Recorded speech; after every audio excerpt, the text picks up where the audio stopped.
आज हम लोग कॉम्प्लेक्स नंबर में स्ट्रेट लाइन का इक्वेशन देखने वाले हैं और इस तरह का क्वेश्चन आपके एग्जाम में पूछा भी जाता है। मैं आपको क्वेश्चन बैंक दिखाता हूँ, ठीक है। आप ध्यानपूर्वक क्वेश्चन बैंक को देखो।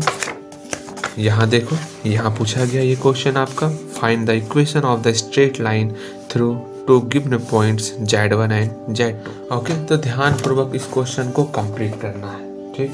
तो अपना सारा ध्यान इस क्वेश्चन के ऊपर लगाओ। इस क्वेश्चन को कंप्लीट करने से पहले आपको समझना होगा कि कोई भी कॉम्प्लेक्स नंबर है और उसका कंजुगेट, इस दोनों को जब सम करेंगे तो क्या रिजल्ट आएगा, जब इस दोनों को डिफरेंस करेंगे तो क्या रिजल्ट आएगा, जो मैंने बताया हुआ है पहले लेक्चर में। ओके, अगर आप इस दोनों को नहीं जानते हो तो इसको भी आप भूल जाओ। इसको पहले समझना है, इसका वैल्यू क्या होता है कि Z प्लस कंजुगेट Z का वैल्यू पुट करो x plus I Y, conjugate Z का वैल्यू x माइनस आई वाई, दोनों को जोड़ दो तो ये कैंसल, यहाँ से 2x हो गया। इसी x को हम लोग कहते हैं रियल पार्ट ऑफ किसका, कॉम्प्लेक्स नंबर का रियल पार्ट ऑफ Z। तो इसका वैल्यू क्या हो गया, 2 into real part of Z या फिर 2x। That's clear. अगेन जब इस दोनों का डिफरेंस निकालेंगे तो क्या होगा, Z माइनस कंजुगेट Z का वैल्यू पुट करो x plus I Y, conjugate Z का वैल्यू x माइनस आई वाई, दोनों को घटा दो आपस में। तो घटने के बाद आपको तो पता चल गया होगा छोटे क्या रिजल्ट आने वाला है, ये कैंसल, तो यहाँ से 2IY ये रिजल्ट आया। तो छोटे बताएगा इसमें से कौन इमेजिनरी पार्ट है कॉम्प्लेक्स नंबर का। सिंपल सा, ये y हमारा, तो यहाँ पर हम लोग लिख सकते हैं 2i into imaginary part of Z इस y के लिए, बिल्कुल सही। तो यहाँ लिखो 2i into imaginary part of Z equal to 2i, imaginary part of Z का वैल्यू y है 2iy। इस दोनों को अच्छे से समझ लो, ये समझ में आ गया। चलो हम लोग पहले क्वेश्चन की तरफ आते हैं। पहले हम लोग क्वेश्चन को उतार लेते हैं, वो भी रफ्तार मोड ऑन करके। अब यहाँ पर आप ध्यान दोगे, यहाँ पर हमको कोई स्ट्रेट लाइन दिया हुआ है, ठीक है। और अभी तक हम लोग स्ट्रेट लाइन का इक्वेशन जान रहे हैं, ax plus B Y plus C equal to 0। 12th में हम लोग ये पढ़े हुए हैं। अब इसी को हम लोग कॉम्प्लेक्स फॉर्म में चेंज करेंगे। तो सिंपल सा x के जगह पर और y के जगह पर कोई वैल्यू पुट करेंगे जो कि कॉम्प्लेक्स फॉर्म में होगा। अब x का वैल्यू क्या पुट करोगे, y का वैल्यू क्या पुट करोगे। सिंपल सा यहाँ दिख रहा है Z प्लस कंजुगेट Z मेरा 2x के बराबर है। यहाँ से x का वैल्यू निकालेंगे और यहाँ से y का वैल्यू निकालेंगे। तो निकाल लेते हैं, सिंपल सा। चलो फर्स्ट ऑफ ऑल इसको हम लोग लिख लेते हैं ax plus B Y plus C equal to 0। Let ax plus B Y, छोटे बोलेगा मेरे साथ, C equal to 0 be the equation of, किसका इक्वेशन है, स्ट्रेट लाइन का इक्वेशन है। That's clear. एंड हम लोग जानते हैं कि z क्या होता है, x प्लस आई वाई के बराबर होता है, बिल्कुल सही। इसलिए कंजुगेट z क्या हो जाएगा ये बता। कंजुगेट Z होगा आपका, यहाँ पर सिर्फ माइनस आ जाएगा, तो x माइनस आई वाई। तो सिंपल सा Z और कंजुगेट Z को जोड़ो, जो मैंने यहाँ पर किया है। Therefore Z plus conjugate Z जोड़ूंगा नहीं, क्योंकि मुझे पता है Z प्लस कंजुगेट Z जो है 2x के बराबर होता है। तो यहाँ से x बराबर क्या हो गया, 1/2 into Z plus conjugate Z। एक बार फिर से बोलोगे, Z माइनस कंजुगेट Z बराबर क्या होगा, छोटे ध्यान दो, 2iy, यहाँ से y का value 1/2i Z minus conjugate Z। अब तू बताएगा मुझे कि 1/i का वैल्यू क्या होता है। अरे बाबा, 1 का वैल्यू माइनस आई स्क्वायर और नीचे i है, ये कटेगा तो माइनस आई हो गया। वैसे भी हम लोग जानते हैं कि 1/i जो है माइनस आई के बराबर होता है। तो यहाँ पर 1/i है, यहाँ पर -i/2 Z minus conjugate Z हो गया। अब सिंपल सा इस x और y के इक्वेशन को इसमें पुट कर देना, तो पुट करो। नाउ इक्वेशन क्या है हमारा, ax plus B Y plus C equal to 0। यहाँ पर x का वैल्यू पुट करो, a गुना 1/2 into Z plus conjugate Z, यहाँ प्लस b, y के जगह पर ये पुट करना है, क्या हो गया, -i/2 Z minus conjugate Z plus c equal to 0। या अब ऊपर ऊपर मल्टीप्लाई करो, a Guna Z, a Z फिर ए गुना conjugate z, a conjugate z बटे 2 प्लस यहाँ बी गुना आई गुना जेड, यहाँ माइनस भी है, माइनस आई बी जेड, फिर बी गुना आई गुना कंजुगेट जेड, यहाँ माइनस गुना minus plus b i conjugate z, that's clear, बटे 2 प्लस सी इक्वल टू 0। अब यहाँ देखो सबसे एलसीएम 2 लो और उधर 0 भेज देना है। अच्छा पहले लेते हैं 2 एलसीएम।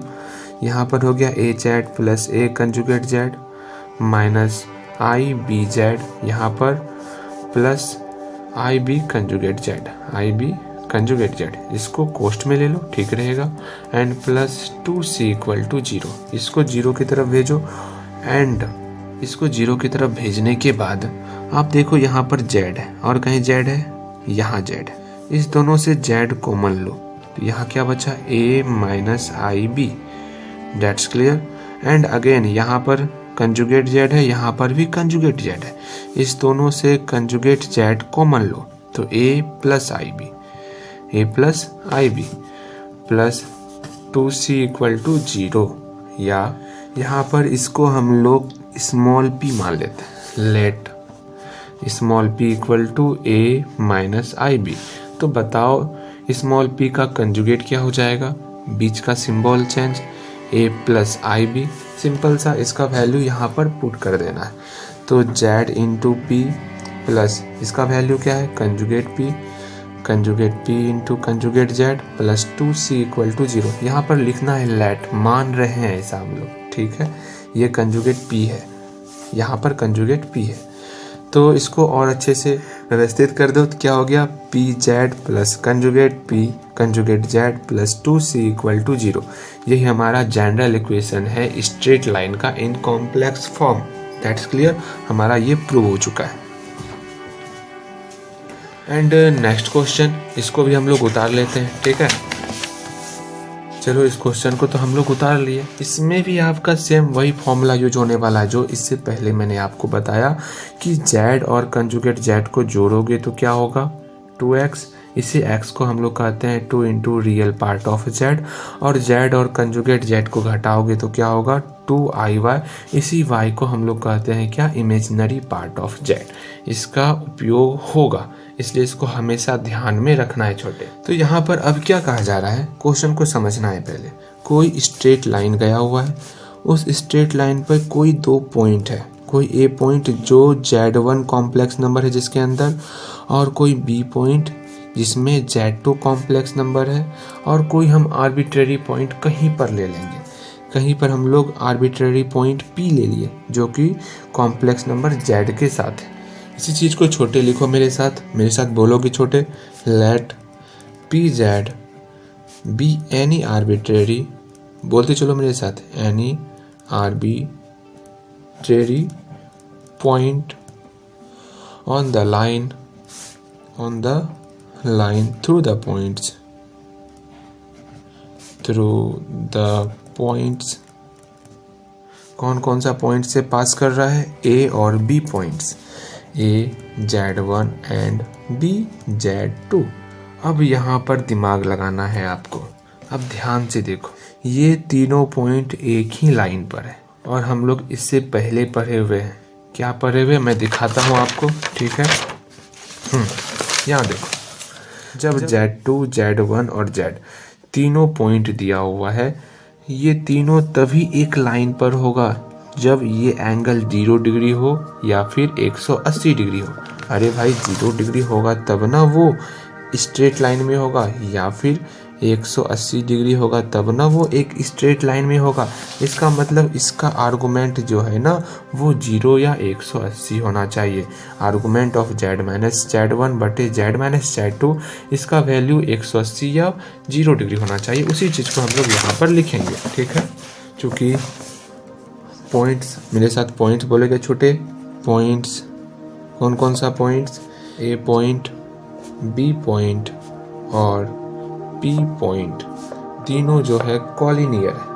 क्या है, कॉलिनियर। इसका मतलब इस तीनों के कारण जो आर्गुमेंट बनेगा, आर्गुमेंट ऑफ कौन सा z माइनस z1 बटे z माइनस z2, ये आर्गुमेंट आपका 0 होगा या फिर पाई होगा, 180 डिग्री होगा।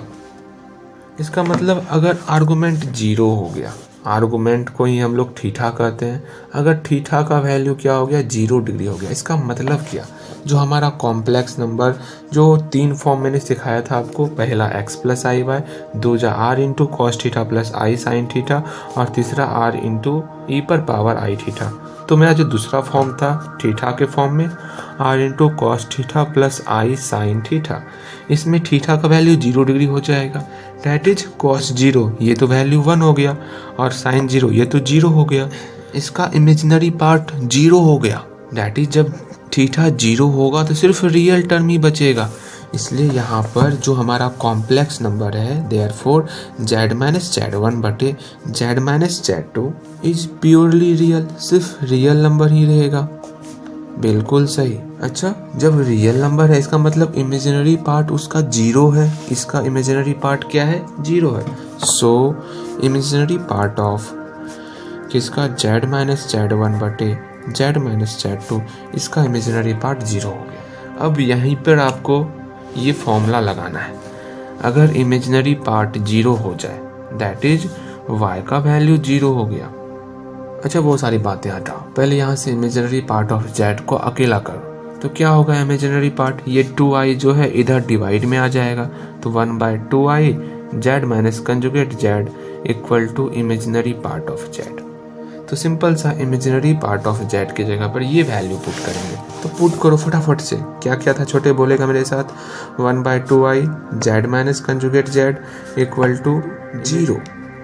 इमेजिनरी पार्ट ऑफ z का ये फॉर्मूला था, लेकिन छोटे यहाँ पर तेरे से छोटी सी गलती हो गई, z की जगह पर ये सारा टर्म है, हम लोग सिर्फ z ले लिए, नहीं, z की जगह पर ये सारा टर्म लेना है और कंजुगेट z की जगह पर इस सारे टर्म का कंजुगेट लेना है। आपको समझाने के लिए मुझे क्या क्या नहीं करना पड़ता है, कट कुट भी करना पड़ता है। अच्छा छोड़ो, तो क्या हो गया, 1/2i z की जगह पर इसको पुट करो, z माइनस z1 बटे z माइनस z2, फिर माइनस, फिर इसका कंजुगेट करेंगे, z माइनस z1 बटे z माइनस z2, इसका कंजुगेट हो गया इक्वल टू 0।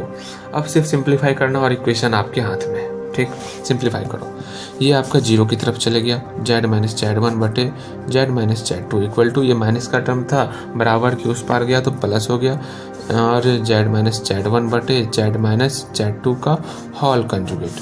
अब मल्टीप्लाई करना है, तो z माइनस z1 बटे, अच्छा एक लाइन और हम लोग कर ही लेते हैं, इसका कंजुगेट करो, conjugate z minus conjugate z1 बटे conjugate z minus conjugate z2, इसका नौका नौकी गुना करते हैं, z minus z1 into conjugate z minus conjugate z2 equal to z minus z2 into conjugate z minus conjugate z1। That's clear. अब जो है multiply करो, इस z का मल्टीप्लाई इसके साथ, z इंटू कंजुगेट z, फिर plus minus minus z into conjugate z2 minus plus minus z1 into conjugate z minus minus plus z1 into conjugate z2 equal to same इसी तरह z into conjugate z plus minus minus z into conjugate z1 minus plus minus z2 into conjugate z, फिर minus minus plus z2 into conjugate z1।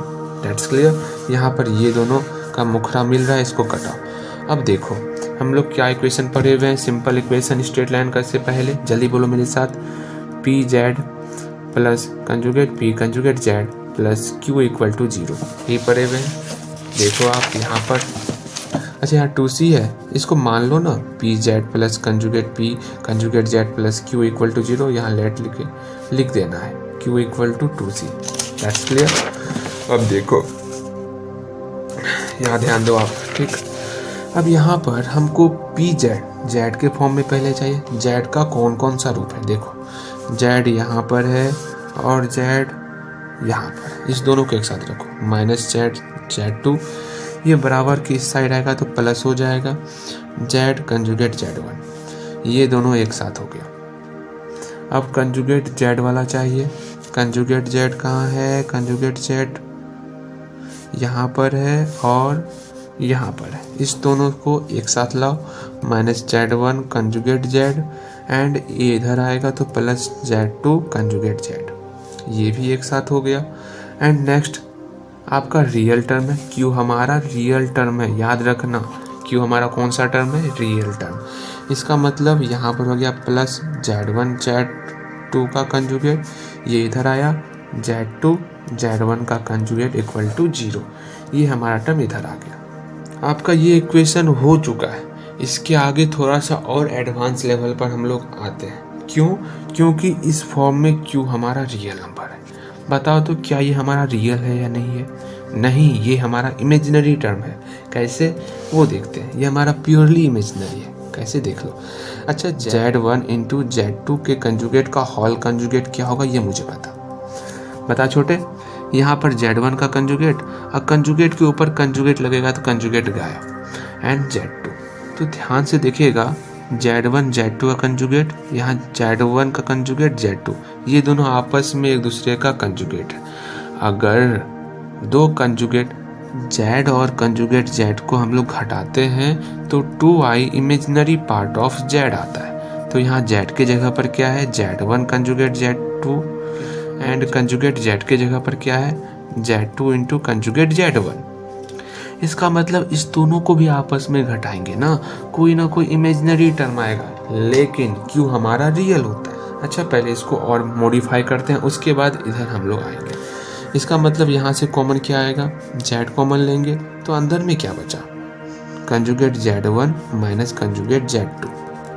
That's clear. यहाँ पर भी हम लोग क्या common लेंगे, कंजुगेट Z कॉमन लेंगे। यहाँ क्या हुआ, Z2 माइनस Z1 प्लस जो ये टर्म था उसको वैसे रहने देंगे, Z1 Z2 conjugate Z2 Z1 conjugate equal to 0। अब सोचो, अगर इसके जगह पर हम लोग P पुट करेंगे तो यहाँ पर तो कंजुगेट P आना चाहिए। ये हमारा कंजुगेट P ही है। Z1 का कंजुगेट Z1, Z2 का कंजुगेट Z2, कंजुगेट हट जाता है कंजुगेट लगाने के बाद। समझ रहे हो? अगर कंजुगेट P है, इस पे फिर से कंजुगेट लगा देंगे तो ये कंजुगेट हट जाएगा, ठीक। और ये P कोई ना कोई कॉम्प्लेक्स नंबर होना चाहिए, याद रखना आप। इसका मतलब यहाँ पे कौन सा फॉर्म आ गया, PZ minus conjugate P into conjugate Z plus ये टर्म है, इसको कोई और टर्म मान लो। अच्छा, वो टर्म मानने से पहले रहन दो। क्यों रहन दो, पता चलेगा अभी आपको। Equal to 0। अब आप बोलोगे भैया यहाँ पर प्लस है, यहाँ माइनस आ गया, ये कैसे हो रहा है? तो सिंपल सा, अभी ये हमारा इमेजिनरी नंबर है, इसको हमको रियल नंबर में कन्वर्ट करना पड़ेगा। इमेजिनरी नंबर कैसे होता है, जब इसमें i से मल्टीप्लाई होता है, डैट इज इमेजिनरी पार्ट से। इसमें और एक i से मल्टीप्लाई कर देंगे तो 2i पहले से है, एक i और मल्टीप्लाई करेंगे तो ये दोनों मिलके i² हो जाएगा, जो कि -1 का रूप लेगा, और ये प्योरली रियल नंबर बन जाएगा, जो कि मेरा फॉर्म होता है एक्चुअल में। इसको रियल नंबर में चेंज करने के लिए इसमें हम लोग पूरे इक्वेशन में i से मल्टीप्लाई करते हैं। i से मल्टीप्लाई कर दिए। अब देखो, ये p पहले से था, ये i और z मिल करके, छोटे नहीं समझ रहे हो, ध्यान पूर्वक समझो। अच्छा, थोड़ी देर के लिए इसको आप p डैश मान लो, और p डैश का कंजुगेट, तो यहाँ पर भी p डैश, यहाँ पर भी p डैश, इस तरह हो गया। अब छोटे ध्यान दे दो थोड़ा देर के लिए, बस 2 मिनट, यहाँ ध्यान से समझो। अब हम लोग क्या करेंगे, इस i और p डैश को, ये i और p डैश है ना, अगर इसको हम लोग स्मॉल p मान रहे हैं तो इसका जो कंजुगेट होगा i p डैश का, वो होता है माइनस i p डैश। तो ये हमारा क्या हो गया, कंजुगेट ऑफ p, यहाँ प्लस आ गया, और कंजुगेट ऑफ z प्लस, इसको मान लिए हम लोग q इक्वल टू 0। यहाँ पर q जो है ना रियल नंबर है। बातें समझ में आई? यहाँ लिख देना लेट क्या क्या माने हैं, स्मॉल p माने हैं और स्मॉल q माने हैं, और p का कंजुगेट, सब के बारे में यहाँ पर लिख देना। समझ में आया आपको?